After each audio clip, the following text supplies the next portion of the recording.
वो जब नींद से उठती है वो देखती है उसका हाथ उसके हस्बैंड के हाथ के साथ हथकड़ी से बंधा है। वो उससे सवाल करती है लेकिन अगले ही पल वो खुद को गोली से उड़ा लेता है। यह देखकर एमा की जान हालत में आ गई है। उसका चेहरा खून से ढका है लेकिन उसे इसकी परवाह नहीं। वो बस किसी तरह यहाँ से निकलना चाहती है, लेकिन उसका पति माइक उसके लिए इतना आसान छोड़कर नहीं गया है। अब अपने दिमाग को थोड़ा शांत करने के बाद एमा माइक की गन उठाती है। वो गोली चलाती है हथकड़ी तोड़ने के लिए, लेकिन बंदूक में सिर्फ एक ही गोली थी जिसे माइक अपने भेजे में उतार चुका है। एमा नाइट ड्रेस में थी तो वो अपने कपड़े चेंज करना चाहती है। वो माइक की लाश को घसीटते हुए लेकर जाती है, लेकिन अब वहाँ कोई कपड़ा नहीं है सिवाय उसके शादी के जोड़े के माइक में। इसके अलावा वहाँ कुछ भी नहीं छोड़ा था। जैसे ही वो ड्रेस उठाती है उसके पीछे उसे एक तिजोरी नजर आती है।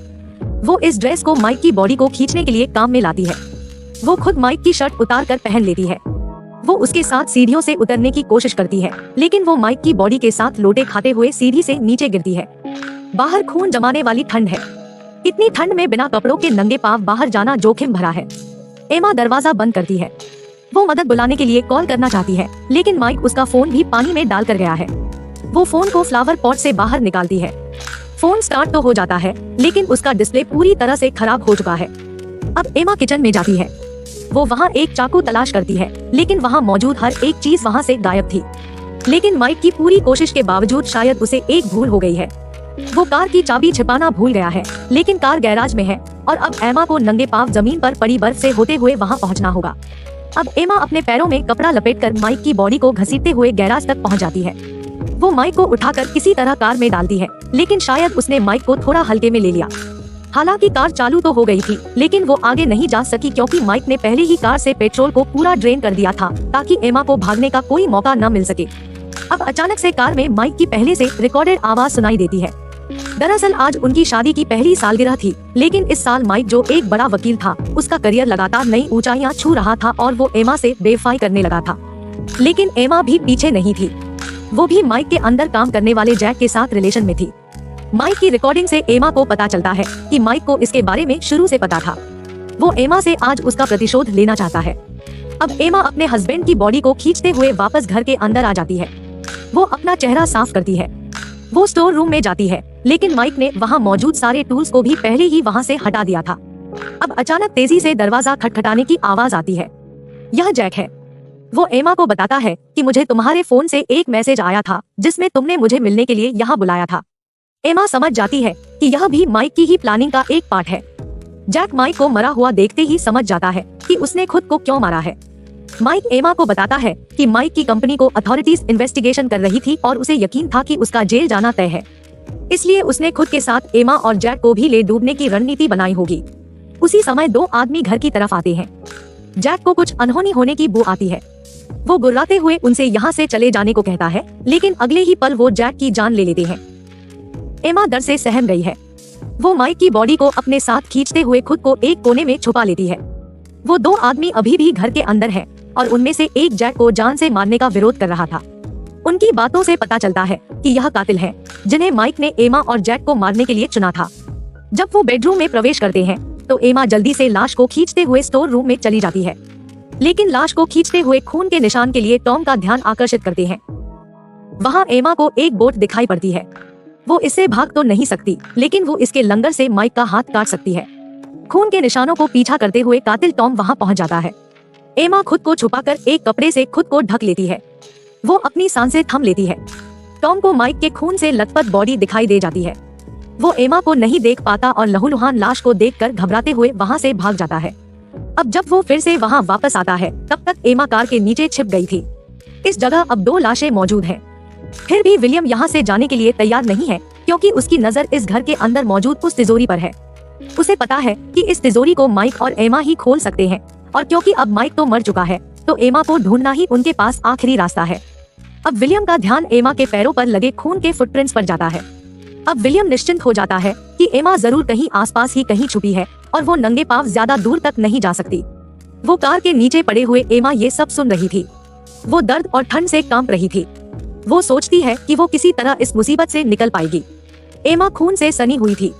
वो खुद को ठंड से बचाने के लिए वो अपने नंगे पांव को वेडिंग गाउन से लपेट लेती है। यहाँ उसके हाथ एक पेट्रोल टैंक लग जाता है, जिसके पेट्रोल को कार में डालकर वो यहाँ से निकल सकती है। उधर कातिलों को पता चलता है कि तिजोरी को खोलने के लिए न सिर्फ पासवर्ड की बल्कि फिंगरप्रिंट की भी जरूरत पड़ेगी। वो काम को आपस में बांट लेते हैं। टॉम को माइक की बॉडी यहाँ तक खींच कर लानी है और विलियम एमा को खोजने जाएगा। उधर एमा फ्यूल टैंक को घसीटते हुए गैराज की तरफ बढ़ रही है। अब वो किसी तरह छिपते छिपाते कार तक पहुँच जाती है। अब वो जल्दी से टैंक से पेट्रोल को कार में भरने लगती है, लेकिन इस काम के दौरान जो आवाजें हो रही थी वो विलियम का ध्यान उसकी ओर खींचती है। अब विलियम भी कार के पास पहुंच जाता है। उसे वहां देखकर एमा कार के पीछे छिप जाती है, लेकिन एमा की उम्मीदों पर पानी फेरते हुए विलियम कार के टायर को पंक्चर करने लगता है। अब मौका पाकर एमा यहाँ से निकल जाती है। वो टॉम को माइक की लाश को खींचकर ले जाते हुए देखती है। वो जल्दी से एक बेसमेंट में खुद को छुपा लेती है, लेकिन इत्तेफाक से विलियम की नजर इस जगह पर भी पड़ जाती है। वो एमा को धुन में यहाँ भी चला आता है। एमा के पास कुछ सोचने का भी समय नहीं है। वो सीढ़ियों से चढ़ते हुए ऊपर की तरफ जाती है, लेकिन ऊपर टॉम था। अब उसके पास छिपने की कोई जगह नहीं बची है। वो विलियम को ऊपर आते हुए देखती है। अब एमा को एक तरकीब सूझती है। वो कार की चाबी से कार का अलार्म चालू कर देती है, जिससे भ्रमित होकर विलियम और टॉम यहाँ से चले जाते हैं। अब उसे जैक के कपड़े और जूते पीने का मौका मिल जाता है। वो विलियम के ऊपर एक गोल्फ स्टिक से अटैक करती है। अटैक इतना जोरदार था कि विलियम लकड़ी का फर्श तोड़ते हुए नीचे गिरता है।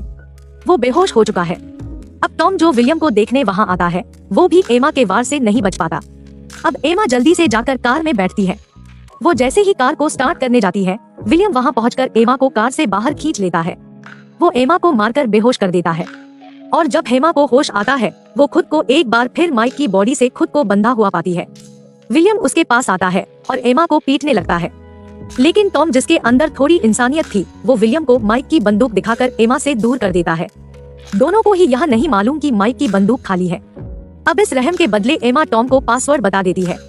विलियम पासवर्ड डालता है, फिर माइक की बॉडी को खींचकर उसका फिंगरप्रिंट तिजोरी पर लगाता है, लेकिन तिजोरी के अंदर कोई डायमंड्स नहीं थे, जैसा कि माइक ने उसे बताया था।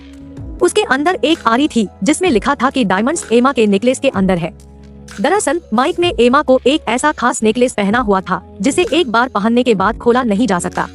विलियम तुरंत समझ गया कि माइक ने तिजोरी में यह आरी किस मकसद से रखी थी, लेकिन टॉम जो एमा को जान से मारने के खिलाफ था, वो एमा के नेकलेस को काटने की कोशिश करने लगता है, लेकिन विलियम उसे बंदूक के बट से मारकर गिरा देता है।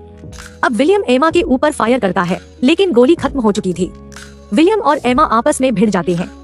तभी पीछे से टॉम जागता है और विलियम को दबोच लेता है, लेकिन दुर्भाग्य से वो दीवार पर लगे हैंगर में गिरकर मारा जाता है। एमा शिकंजा उठाती है और विलियम पर तेज वार करती है। उसे माइक की बॉडी के साथ हथकड़ी से बांध देती है। अब वो जल्दी से जाकर कार में बैठती है, लेकिन जैसे ही कार को स्पीड देती है और विलियम को ठोकर मारती है, लेकिन टायर फटे होने की वजह से वो कार से नियंत्रण खो देती है और बेहोश हो जाती है। अब थोड़ी देर बाद उसे होश आने पर एमा घिसटते हुए आगे बढ़ती है, लेकिन एक बार फिर से विलियम उसे आकर पकड़ लेता है। वो उस पर चाकू से वार करता है, लेकिन एमा उससे डटकर मुकाबला करती है। वो चाकू उठाकर विलियम के सीने में सौंप देती है। तभी अचानक से बर्फ की परत टूट जाती है और विलियम माइक की बॉडी के साथ पानी के अंदर समाने लगता है, लेकिन विलियम अभी भी एमा को आसानी से छोड़ने वाला नहीं था। उससे जद्दोजहद करते हुए एमा विलियम की आंखों में चाकू घुसा देती है। वो किसी तरह से पैर के तले पर आने की कोशिश करती है। वो दम घुटकर मरने ही वाली थी। तभी उसका हाथ एक बर्फ की एक कमजोर परत पर पड़ जाता है। अब एमा बाहर आ जाती है। वो बाहर आते ही अपनी वेडिंग रिंग उतारकर फेंक देती है। लोग कहते हैं कि शादी प्यार की कब्र होती है, लेकिन उसके लिए यह कब्र से भी कहीं ज्यादा भयावह थी।